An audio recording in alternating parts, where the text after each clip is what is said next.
जिसमें कर्म योगी, जिसमें ज्ञान योगी, जिसमें भक्ति योगी रमण करता है वो राम है। अथवा जो सब में रमण करता है वो राम है। रमन्ते योगिनो यस्मिन् स रामः, जो सब में रमण करता है वो राम है। अथवा जिसमें सब रमण करते हैं वो राम है। अथवा विशेष रूप से जो रमन्ते कर्म ज्ञान भक्ति योगिनः स रामः, जिसमें कर्म योगी, ज्ञान योगी, भक्ति योगी रमण करता है वो राम है। अथवा दानमाय लक्ष्मी यस्य स रामः, जो सीता के पति बनेंगे वो राम है। राम कथा के रसिक देवर्षि नारद ने तपस्वी महर्षि वाल्मीकि जी को रामायण का बीजारोपण कर दिया। शतकोटि प्रविस्तरम चरितम रघुनाथस्य शतकोटि प्रविस्तरम इनके हृदय में भर दिया। और कहते हैं कि नारदस्य तु तद्वाक्यम श्रुत्वा वाक्य विशारदः पूजयामास धर्मात्मा। रामायण की कथा का जो बीजारोपण है वो महर्षि वाल्मीकि जी के हृदय में देवर्षि नारद ने कर दिया। और जब कर दिया इसके बाद संक्षिप्त रूप से राम कथा सुनाया, बताया। और तब देवर्षि नारद का खूब सम्मान किया, पूजा किया, अर्घ दिया। पूजयामास धर्मात्मा सह शिष्यो महामुनिम। महर्षि वाल्मीकि जी ने अपने शिष्यों के साथ बहुत विशेष रूप से नारद बाबा की पूजा किए।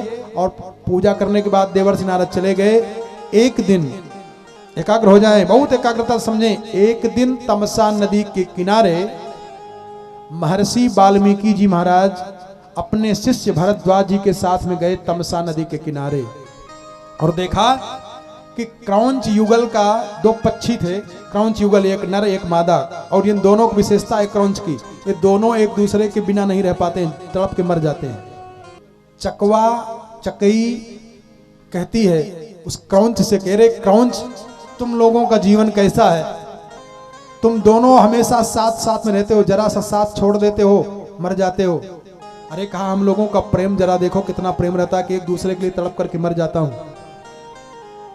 चकई ने क्रौंची से कहा कि सुनो, हम अपने प्रियतम से दूर रहते हैं, लेकिन जब दूर रहने के बाद, तड़प के बाद जब मुलाकात होती है तो वो सुख तुम नहीं जानते हो कि कितना प्रेम हम लोगों में होता है। क्रौंच युगल जो काम से मोहित हो रहे थे, उसी समय पर ये महर्षि वाल्मीकि जी महाराज अपने शिष्य मंडली के साथ गए। भरद्वाज जी प्रधान शिष्य थे और तमसा नदी पे जाकर के स्नान करना चाह रहे थे। तब तक देखा कि एक व्याध, एक निषाद ने बाण लगाया, धनुष पर बाण चढ़ाया और निशाना साध करके मारा। वो जो नर क्रौंच है उस पर बाण लगा और वो गिरा, मूर्छित होकर के मर गया। करुणा से हृदय भर गया महर्षि वाल्मीकि जी का। और कारुणिक हृदय से एकाएक अचानक मुंह से निकल गया, मां निषाद प्रतिष्ठा त्वं मगमः शाश्वती समा यत् क्रौंच मिथुनादेकम अवधीहि काम मोहितम। बिना प्रयास किए झटका में एकाएक ये बात निकल गई।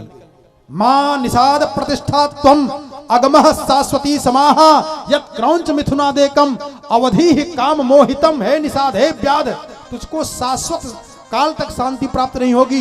एक काम से मोहित दोनों क्रौंच युगल को, एक को मार करके और एक को तड़पने के लिए तूने छोड़ दिया है। जाओ, तुझको मैं कहता हूं शाश्वत काल तक तुझको श्राप नहीं, तुझको शांति नहीं मिल पाएगी। ऐसा भावार्थ है।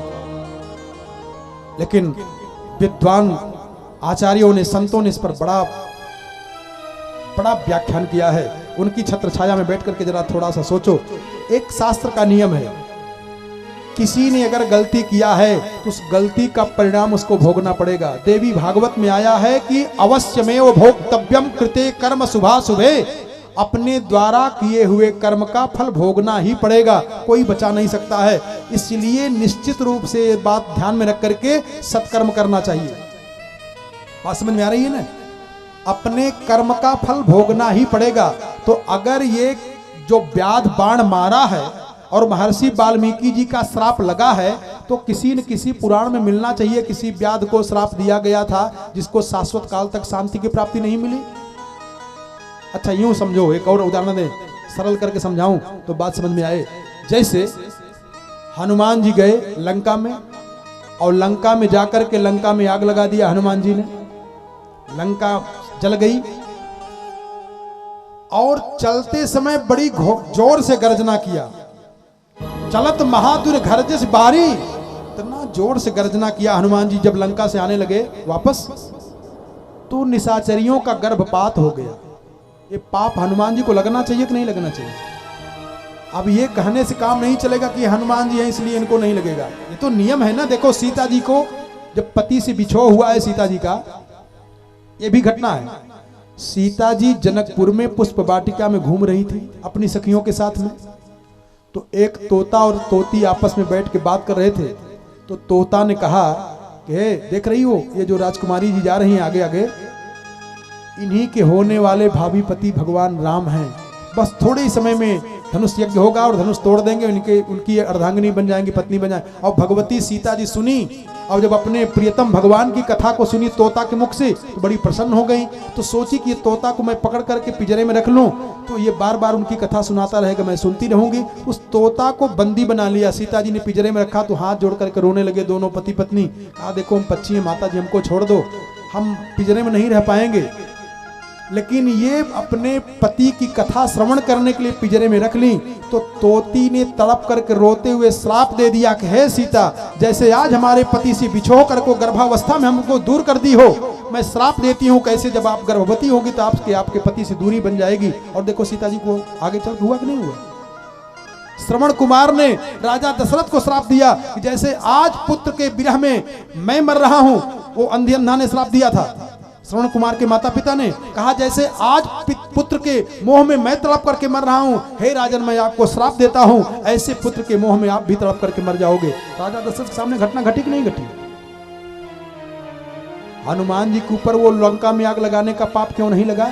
क्योंकि उन्होंने कर्तापन से अपने आप को हटा लिए थे, इसलिए नहीं लगा।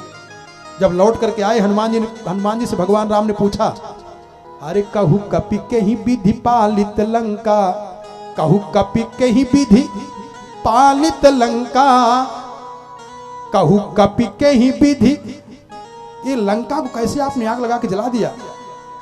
तो हनुमान जी ने कहा महाराज हमको क्यों दोष दे रहे हो, हमने थोड़ी लगाया आग। फिर कैसे लग गई? कहा आग लगी थी सो सब तब अरे प्रताप रघुराई, अपने ऊपर नहीं लिए। कहा पंचअग्नि लग गई थी महाराज, पूरी लंका जल गई। कहू कपि रावण पालित लंका, कहीं विधि दहेउ दुर्ग अति बंका। तो हनुमान जी ने कहा सो सब तब प्रताप रघुराई, नाथ न कछु मोरि प्रभुताई। महाराज बंदर कहीं 100 योजन का छलांग लगा सकता है क्या? बंदर एक डाल से दूसरी डाल पे चला जाए तो बहुत बड़ी बहादुरी है उसकी। 100 योजन सागर पार कर जाए बानर, ये ऐसा नहीं है। तो कहा महाराज 5 अग्नि लगी थी। कहा कैसे कैसे? कहा सीता का संताप, रावण का पाप, महात्माओं का श्राप, आपका प्रताप और हमारा बाप, इन 5 लोगों ने मारा लंका को तहस नहस कर दिया। और गीता जी में भगवान ने कहा है, ध्यान देना उत्तरमाला है, गीता जी में भगवान श्री कृष्ण ने कहा है कि यस्य नाहं कृतो भावो बुद्धिर यस्य न लिप्यते हत्वापि स इमान लोकान न हन्ति न हन्यते। भगवान गीता में कह रहे हैं कि यस्य नाहं कृतो भावो, जो कर्तापन अपने ऊपर नहीं रखता है तो पूरे संसार को अगर मार डाले तो उसको पाप नहीं लगता है।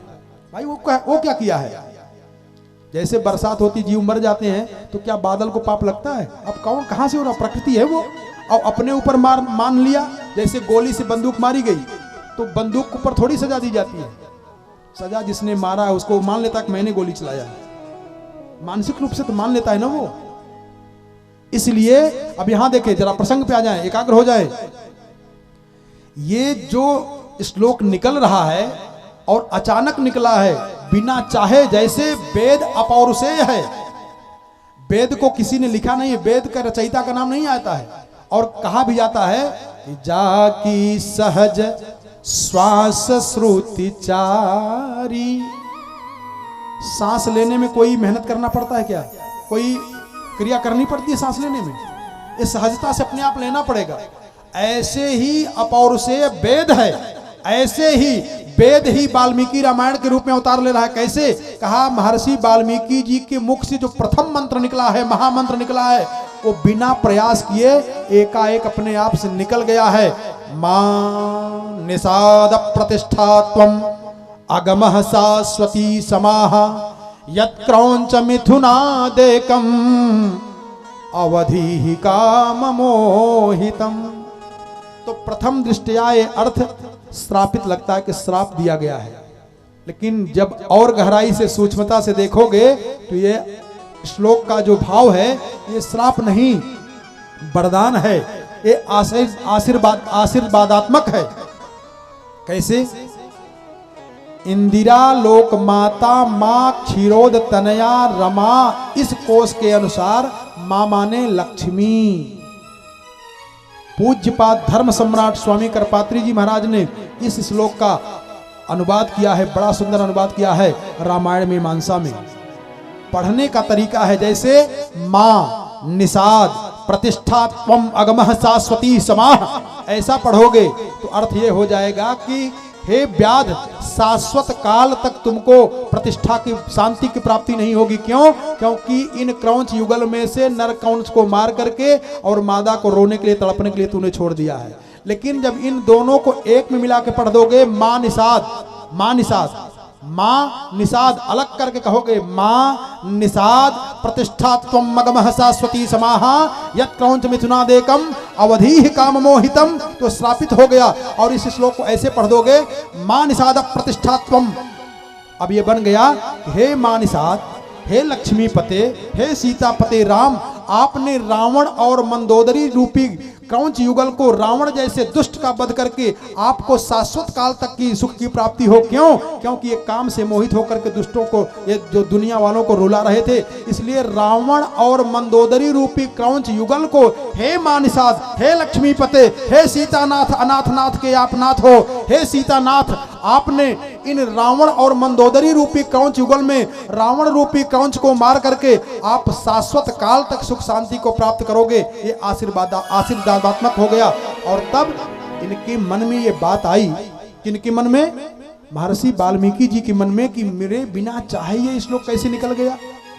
अपने शिष्य भरद्वाज जी से कहा, ध्यान देना, भरद्वाज ऋषि से कहा कि हे भरद्वाज, ये जो 32 अक्षर का अनुष्टुप छंद है, ये 4 चरणों में है, इसको बीणा के ताल पर गाया जा सकता है, इसको लिपिबद्ध कर लीजिए। और जब लिपिबद्ध किए, आए, और आने के बाद कहते हैं पादबद्धोक्षरमसस्तंत्री लय समन्वितः, ये गाने लायक होगा, इसको तंत्री पे गाया जा जाएगा, इसलिए आप इसको कर लीजिए। और अपने आश्रम पे गए तमसा नदी से स्नान करके, और जब आश्रम में बैठे तो महर्षि वाल्मीकि अपने मन में विचार कर रहे हैं कि बताओ, मेरे बिना चाहे कैसे ये श्लोक निकल गया, क्या करूं। उसी समय पे कहा, आज गाम ततो ब्रह्मा, आज गाम ततो ब्रह्मा लोक करता स्वयं प्रभु, और चतुर्मुखो महातेजा द्रष्टुम तम मुनि पुंगवम।